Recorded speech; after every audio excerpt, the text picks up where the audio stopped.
Supreme court ने एक अहम फैसले में यह आदेश दिया है कि अगर सीबीआई को किसी रियासती राज्य सरकार में जांच करनी है तो वहाँ की सरकार की मंजूरी यानी अनुमति लेनी लाजमी होगी।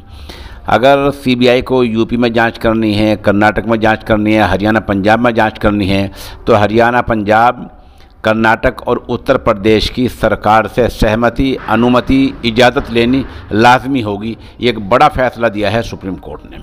आपको बतला दें कि हाल ही में पंजाब, मगरबी बंगाल और महाराष्ट्र समेत 8 राज्यों ने 8 रियासतों ने सीबीआई की सहमति को वापस कर दिया था और कहा था कि सीबीआई को अगर हमारे यहाँ जांच करनी है तो हमसे इजाज़त लेनी होगी। इत्तिफाक से सुप्रीम कोर्ट ने भी आज यही फैसला कर दिया है और अपने अहम फैसले में कहा है कि अगर सीबीआई को किसी रियासती सरकार में, मिसाल के तौर पर महाराष्ट्र में, पंजाब में, झारखंड में, मगरबी बंगाल में किसी मामले की जांच करनी है तो वहाँ की सरकार से इजाज़त लेनी लाजमी होगी, ज़रूरी होगी। इस मतलब का फ़ैसला सुप्रीम कोर्ट ने किया है और इस फैसले को बड़ा और तारीख़ी माना जा रहा है।